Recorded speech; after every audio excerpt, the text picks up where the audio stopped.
खुलुमबाय बाथौ बिबुंसानि जर'खा रादाबाव आं धोनराम बसुमतारिया गासै नायग्राफोरखौ बरायबाय। जर'खा रादाबनि बाख्रियाव दिनैनि गाहाय रादाबफोर। उदालगुरि जिल्लानि सिङाव थानाय दाब दाब बियाब आफादफोरा लाइमोन आरो माइनाव आफादनि सावरायमेल खुंनो साखाफारासै। फैगौ 1 नभेम्बर 2020 खालारै उदालगुरि जिल्ला बाथौ धोरोम लाइमोन गौथुमनि सावरायमेल। उदालगुरि जिल्ला लाइमोन आफादा सुबुं फोनांजाब बिजोंनि गेजेरजों फोसावदों। माजबाद बियाब माइनाव आफादनि सावरायमा जथुम।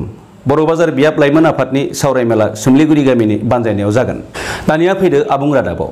फैगौ 25 अक्ट'बर 2020 खालार खालि उदालगुरि बियाब दुलाराय बाथौ धोरोम लाइमोन आफादा बेनि 19थि बोसोरारि लाइमोन सावरायमेलखौ सानसेनि मेहेरगोनां हाबाफारिजों माइदांगुरिनि बाथौ बिजिरसंखुलियाव खुंनो थाग थियारि जाबाय।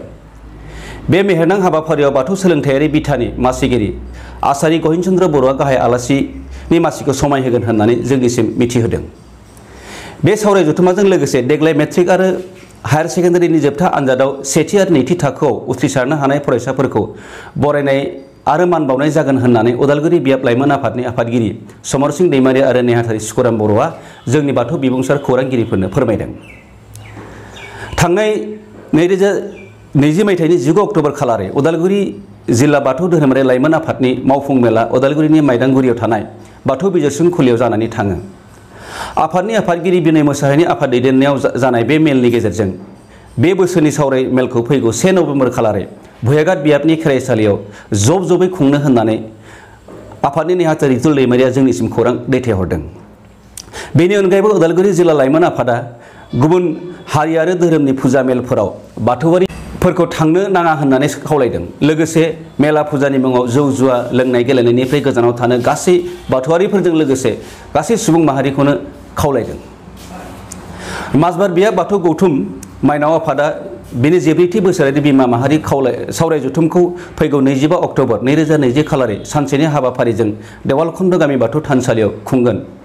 मख'नो गोनांदि बे सावराय जथुमायाव उदालगुरि जिल्ला दुलाराय बाथौ गौथुमनि गाहाय फोसावगिरि मानगोनां सम्बर बसुमतारिया गाहाय आलासिनि मासिखौ समायहोगोन आरो जिल्ला माइनाव आफादनि गाहाय नेहाथारि मुस्रिमा दिपाली मोसाहारिया जर'खा आलासिनि मासिखौ समायहोगोन होननानै जोंनि खौरांगिरिफोरनि सिगाङाव फोरमायदों आफादगिरि हिरा दैमारि आरो नेहाथारि दिपा दैमारिया। बर' बाजार दख'रा लाइमोन आफादा बेनि 20थि बोसोरारि सावरायमा जथुमखौ बियाबनि सिङाव थानाय सिमलुगुरि गामियाव फैगौ 29 अक्ट'बर खालार खालि सानसेनि मेहेरगोनां हाबाफारिजों खुंनो थाम-थिम खालामदों। बे मेहेरगोनां हाबाफारियाव थार सुबुं दानाय लाइमोनफोरनो धोरोमनि बोसोन मानिनायनि गोनां आयदानि सायाव गुवारै सावरायनाय जागोन होननानै जोंनि रादाब बुथुमगिरिनि सिगाङाव बर' बाजार बियाब लाइमोन आफादनि आफादगिरि मिनाराम बसुमतारिया मिथिहोदों।